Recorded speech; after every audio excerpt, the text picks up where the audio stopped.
Hi, how's everyone doing this morning? Woo! Okay, well, thank you so much, Tara. I still get a little nervous, but I am so excited to be here today to talk to you guys a little bit about what we're doing at Saje and hopefully inspire you to do some big and bold things yourselves. The very first thing that I am going to do, though, is Saje really likes to connect people with the healing power of plants. And we are a brand that's really best experienced. So I believe that when you walked in today, were you given a Saje remedy?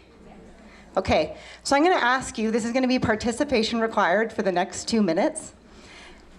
What I'm going to ask you to do is we're going to do something called a Saje breath. Now, Saje remedies, the Saje remedy that we've given you could be applied to your pressure points, to your neck, to your arms. But today I'm going to lead you in a Saje breath. We've given you the stress release remedy. The three main ingredients in stress release are lavender, orange, and Roman chamomile. With essential oils, we like to say something like your nose knows. So sometimes you're going to smell it and it's going to feel perfect. Like I smelled, say, the stress release just before I walked up on stage and I felt my whole body relax. Sometimes you're going to smell it and it's just not going to resonate with you. And that's the power of your nose knows. Lavender is an adaptogen, so it really meets you where you're at and it's going to help calm your nerves.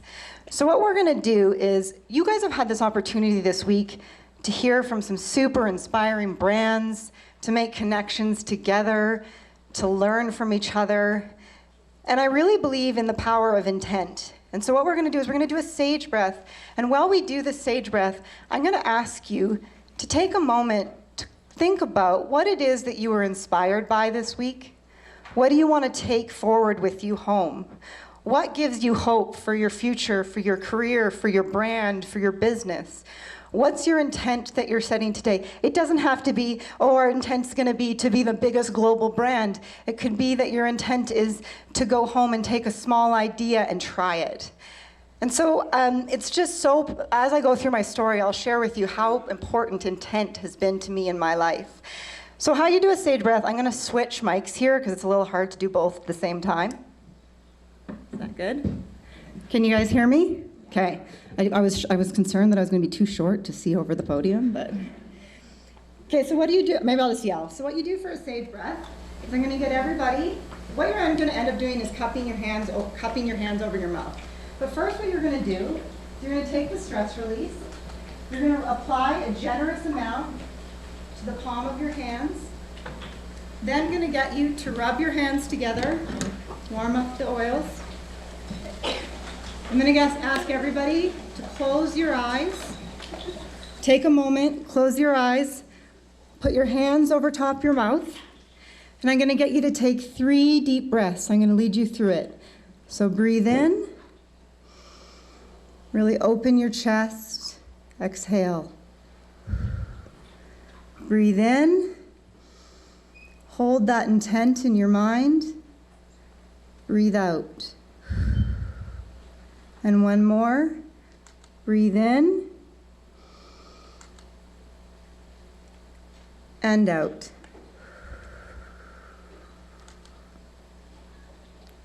Thank you. So now that I've got you all calm and relaxed and ready to go back to sleep, because I'm sure that some of you have had less than 4 hours, I'll go into my presentation. It's a great way to start. We were planning on bringing energy, which would have been a more appropriate remedy to use right now, but some logistics things happened, so. Okay, so as I mentioned earlier, I'll switch back to my mic. I'm Janelle. I'm the VP of Digital and Marketing at Saje Natural Wellness, and I am so honored to be here today, so grateful to Ryan and to Chris and to Brad and to all of the amazing people that have put this inspired event on. I'm actually going to start and talk to you a little bit about my journey. I'm a real Canadian kid. I've lived in every province from Ontario to BC. I am very familiar with what it means to be a kid trying to shimmy a Halloween costume over a snowsuit and a toque. It's a day of mourning in my family after the Leafs don't make the playoffs, which happens a lot. And country music television was on at our house every morning when we were little, getting ready. And so we were church kids, and we grew up in church. My father was a minister. We had the luck of having a community around us where we had two things that I think are really central to community. One is a shared set of values and beliefs and a goal and a purpose. And on the other side was a place to come together, a facility to congregate, and a place to bring people together where we can connect over those shared values and those goals. And so we grew up with this, not really knowing that this wasn't quite what everybody experienced. And when I was about, I think in my last year of high school, unfortunately, my father had a glioblastoma and he passed away. And for me at this point when kids were thinking a lot about their futures and moving from childhood to adulthood and looking at the future, through a series of unfortunate events, I was grieving the loss of my father, and I also ended up grieving the loss of the belief system and the community that had been a part of my identity my whole life. And I found myself at a really blank spot, not really knowing, not thinking about the future, not dreaming about what I could be, not even worried about what I was going to do for school. I was just in a blank spot. And I don't know at the time that I realized how much the loss of community and the loss of those shared beliefs was impacting me. But as we do as humans, sometimes you just have to put one foot in front of the other. Sometimes you have to get up in the morning and you have to say, I don't know where I'm going, but I want to move forward. And so I did that. And as my career progressed, I got the opportunity early in my career to work for an amazing Canadian brand called WestJet. I think we've got some WestJetters out, current and former WestJetters out there. And WestJet's been such an iconic cult brand here in Canada and across the globe. Sorry, I was a little bit parched this morning, as I'm sure many of you are. And so I don't know that I really knew it at the time, but WestJet sort of started to signal to me that there are ways to find a shared set of beliefs and community, whether it's in music or in brands or in sports, and the owners care, and this whole idea that air travel could be different was such a powerful experience that they were creating and have continued to create at that brand. So I began this journey of understanding, and then I got the opportunity to move out to the West Coast, Best Coast, sorry for everyone that doesn't live on the West Coast, and work for a women's fashion company called Aritzia, another iconic Canadian brand. And I learned so much at Aritzia. I learned so much about the fashion industry and about premium brands and about incredible business. And my life progressed too. I had a child. And as I started to progress in my life and started to unpack what was my life had been in my 20s, I started to realize that there was something that was missing for me. And it was that I was missing like a little bit of a purpose, a global mission that I wanted to have. And I was starting to talk to my husband about it, and we set an intent.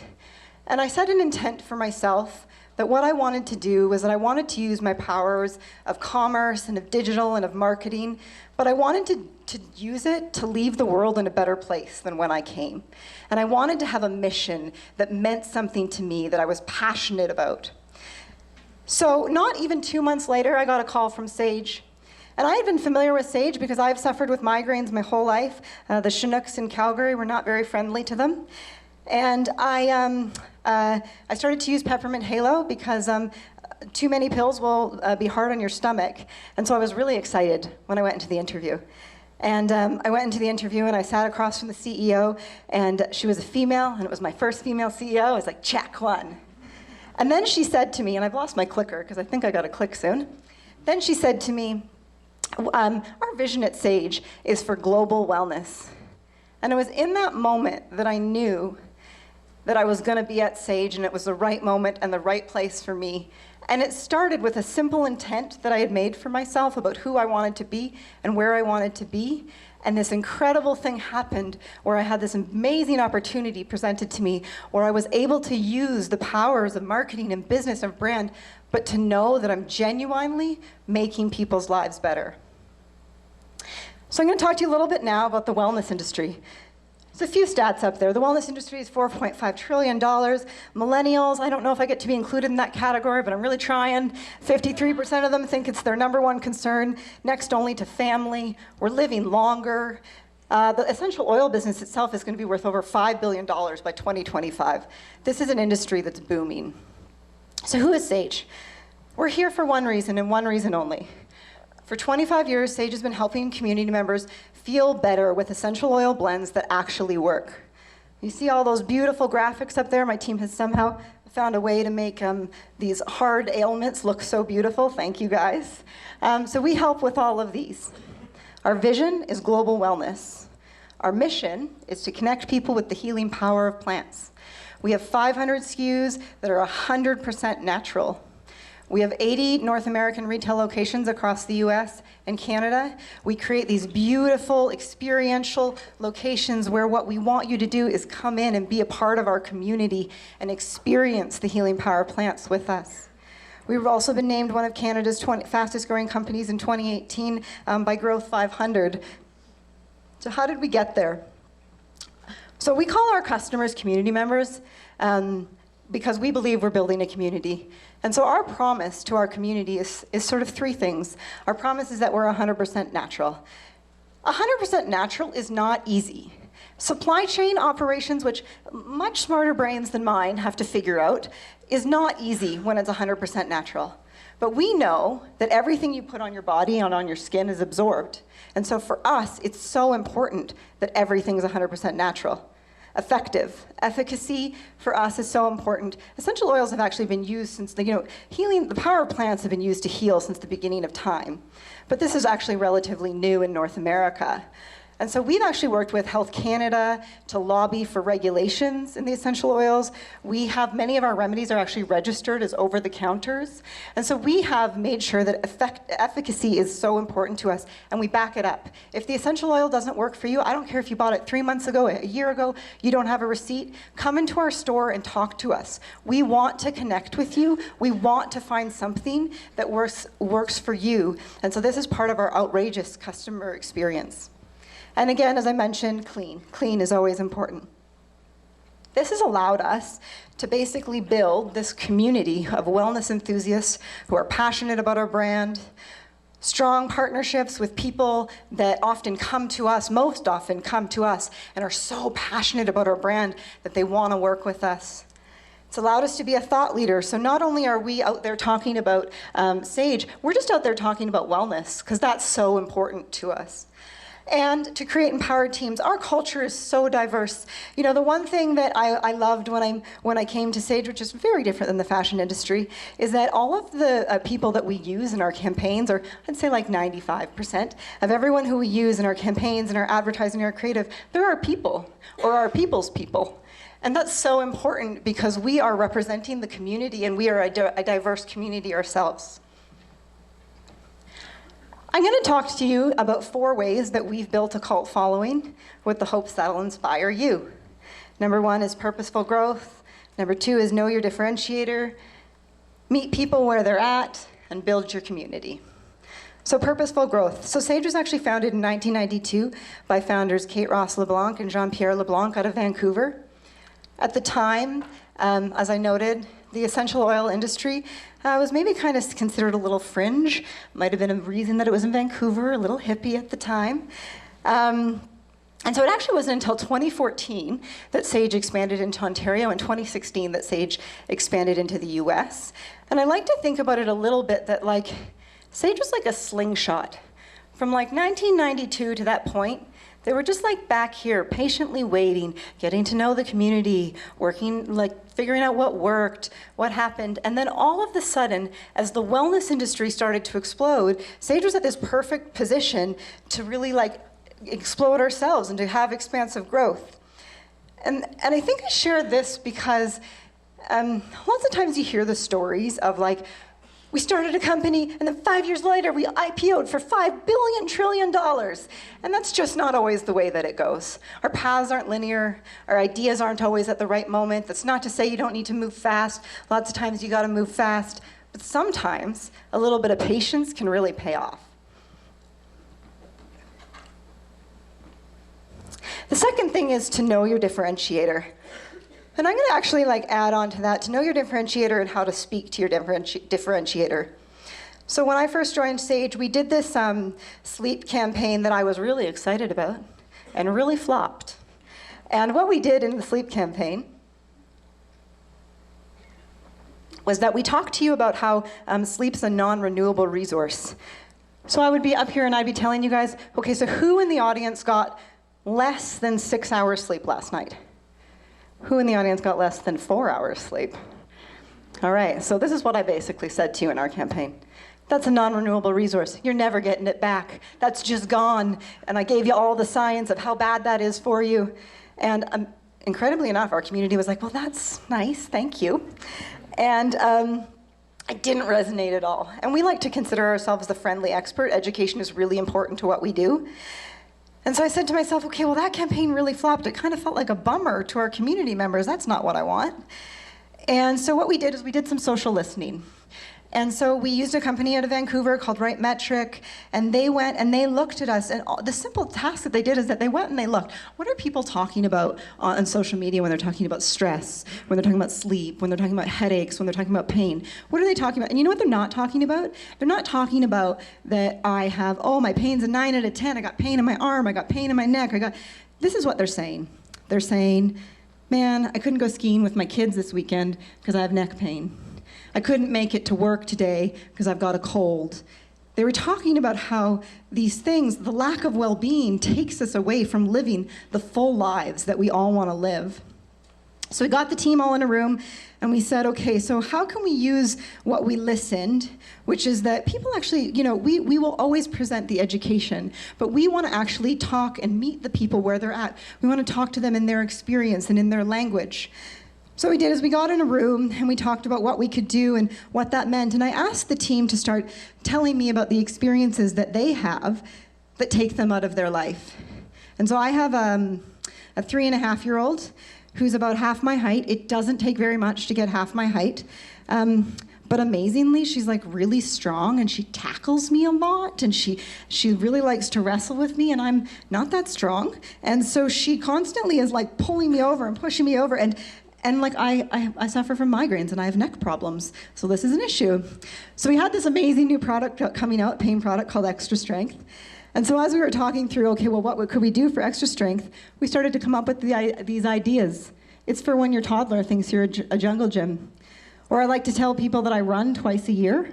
I do the Vancouver Sun Run, which is a 10K run. I run during that, and I run one time before that to make sure that I can run 10 kilometers still. And so we started to talk about that and everyone started to be like, oh yeah, I've done a marathon and I like never trained and it was very painful after. So we started to talk about all these things in our day-to-day lives that actually like where we have pain, where things impact us, and we were able to come up with a campaign, and what we saw was that our community like really resonated with it. They started to share with us their little quips and their little things about what gets them out of, what gets them out of their wellness. And it was so incredible to see the difference between when we were presenting the facts as we saw them to when we saw it and we listened, because we know our differentiator. Saje offers, we have the soaps and the lotions in the bathroom, but our differentiator is our healing power of plants, is our remedial. But even in knowing our differentiator, we still actually weren't nailing it with how we were communicating and how we were connecting with our audience on our differentiator. And so this was such a powerful experience for us, a turning point for us in thinking about how important listening was, and we heard that last night. Listening is so important so that when you're communicating what your differentiator is, everyone, your audience can actually connect with that. The third thing that I wanted to talk about is meeting people where they're at. So we're a very experiential brand, and we started to do some amazing things where we found that we could show up. So we partner with a fellow Vancouver brand you may have heard of called Lululemon. And Lululemon hosts this series of runs. And what we do is we literally just show up at the finish line because it's an emotionally relevant experience to our brand. At the end of a finish line, you've just run your marathon, you've maybe trained, you maybe haven't, your calves are hurting. And here's Saje with a pain product, 100% natural, that we can help you with. And so we partnered with brands like Lulu. We also partnered with a brand, a movement, I'm going to call it, called The Big Quiet in the US. And The Big Quiet is led by a gentleman named Jesse Israel. And what he does is he has created these mass meditations in iconic spaces like the Hollywood Cemetery. And he brings people together, and they meditate together, and there's music. And it's this really powerful events. And we show up at those events, and we're actually going to bring them to Canada next year, so I hope that you'll all come. But we show up at those events because it's an emotionally relevant experience, and we can connect with new people the best when we're showing up in the moment that it matters to them. We're meeting them where they're at. We're actually not asking them always to come to our stores. We're getting out there and figuring out how we can meet them where we're at. Our community marketing program is just all about that, partnering with local studios to go and meet people where they're at. I'm like a digital love. It's where I grew up. I love it. It's a lot harder to figure out how to bring experiences like this to life online. And when we talk about meeting people where that online, we talk about personalization. And I am so passionate about analytics and predictive insights and AI and all of those things, and that's a big part of what we do. But there's another thing that I always remind my team, is that meeting people where they're at is personalization. It's getting them what they want when they want it. But it has to be personal. And sometimes we kind of lose sight of that, and we talk about the data, and we talk about these things, and we talk about the ROI, and I loved your ROE. We talk about all of those things, and we don't actually talk about, is the message personal? Is it connecting with them? It goes back to my last point of know your differentiator. And so before we had some of the data, we also just tried some stuff. We put a quiz out there to ask people some questions, to walk them through. When do you feel pain? Where are you? What kind of pain do you experience? Do you like to take baths? Just a few questions, so that even though we didn't yet have all of the amazing predictive insights and customer analytics, we were able to start somewhere and to ask people and to make it personal and meet them where they're at. I think our final thing, which we have really, really focused on, is building community. So we obviously have a community marketing program, as I mentioned. They are out there every day working with the local businesses, local thought leaders to connect with our community and create a community. The one thing I like to share with people about community is, you've built community when they're vocal. So this past year, we partnered with an influencer who came to us, maybe a celebrity more than an influencer, who came to us, and we were really excited about it. We were a little nervous about it, and the morning that the collaboration went out, I looked at my phone. I woke up, I looked at my phone, and I went, oh, shit. And all I saw was a lot of green, messages. Because our community had some opinions about it. Our community had some opinions about who we were partnering with and why we were doing it, if we were just trying to, forget our roots and become this big American brand. Our community had a lot to say, and what was amazing is our community also had a lot to say on the other side. So while we see our social media feed start blowing up with comments of, who are you partnering with and why are you doing this?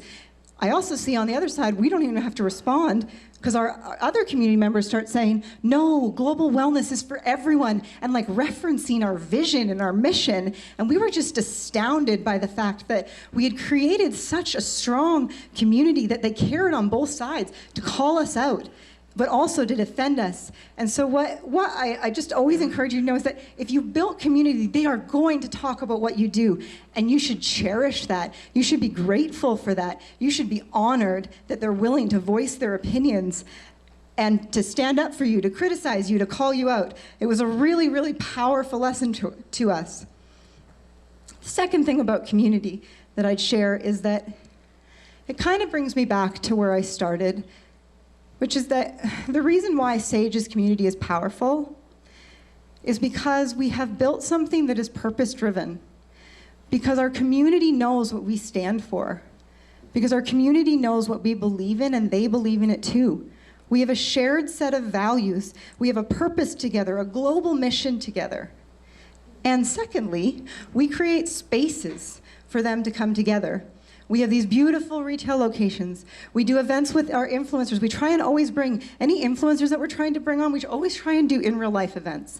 We try and bring their community into our space, and we match this amazing experience where you have, you can see up there the birds, Papaya, Sarah Landry, who's a partner of ours, from an amazing woman from Toronto. We bring her to our space. We give some education. We give some friendly expert. She connects with her community. Our community connects. And we bring this thing from the online. We create space for people to come together. And I think that if you can do anything, you can remember it can be online, it can be in real life, but live your values, share your values with your community, and then create space to come together, to congregate, to build that community together.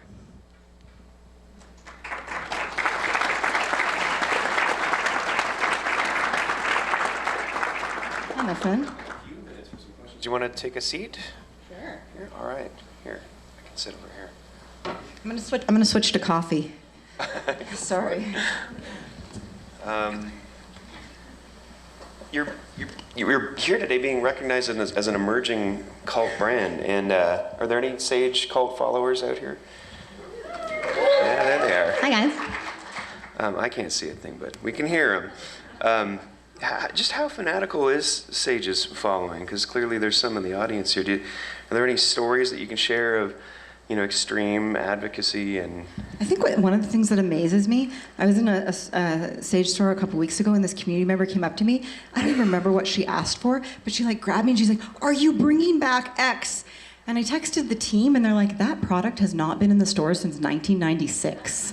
And I was like, wow, okay, passionate about this. And I said, with the influencer, we just see on social, we just see them have such strong opinions, wanting certain products. Where's this? Can we do this? Why isn't Sage doing this yet? They have so many product suggestions for us. It's just such an indication of how bought in they are to our brand. you started off by talking about your upbringing, how important community and the idea of shared beliefs are.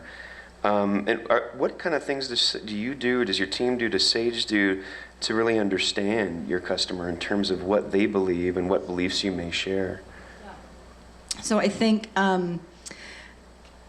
first of all, we are always in the stores, and we're out there with the community, whether it's in the events that the wonderful teams runs, whether it's in the stores. We just believe that conversation and connection. If you walk into a Sage store, they won't just ask you how you are, because if you ask someone how they are, they just are going to say fine. They're going to start to ask a series of questions to help you open up and help you feel comfortable with sharing. And so we just really try and create one-on-one connection, and then bring all of that information, all of that qualitative data back to the office. And then I'm obviously a numbers person, and so I also really love to use analytics to see what's happening and to see what we can learn there as well. Right on. Well, you were talking about your growth rate and stuff. As you continue to grow at that rate, presumably you will, what things are you doing to protect those really special things that made that brand so important, so meaningful and relevant to the customers that have been with you so far? Yeah, we're doing a couple things. I think one thing is that we have a one-pager at our business that everybody in the business has, and it has our values on it. It has the things that we hold true to ourselves, what we consider our sacred cows, and we review that as a full business quarterly. We set quarterly rocks on our goals, and we create these rhythms in our internal culture so that we make sure that we know that we can keep it alive as we grow. Right on. You talked about the brand in terms of, I think the label you used was, we like to call ourselves the friendly expert. And I'm wondering, is that common nomenclature? What does that actually mean to the brand and to consumers on the other side? Yeah, so I think it comes back to my wonderful sleep campaign that did not go that well. When we say we're the friendly expert, it is important in our space. There's a lot of education that's required. A lot of people aren't aware of essential oils. They aren't aware of the healing power of plants. So there's a lot of education. And so when we educate, what we want to do is we want to provide you the right amount of information for where you're at. So if you're you're super familiar, then you know what, you're not going to want to talk with essential oils. You're not going to want to talk to me. You're going to want to talk to Trevor here because he's got all the really detailed information. But if you're not, we really try and make sure that we're giving you the right amount of information and that we're your friend. I'm not here to lecture you or to tell you that your use of other products is bad. I'm just here to offer you something that's 100% natural. Well, thank you so much, and thanks for being here, and congratulations on being honored. Thank you, guys.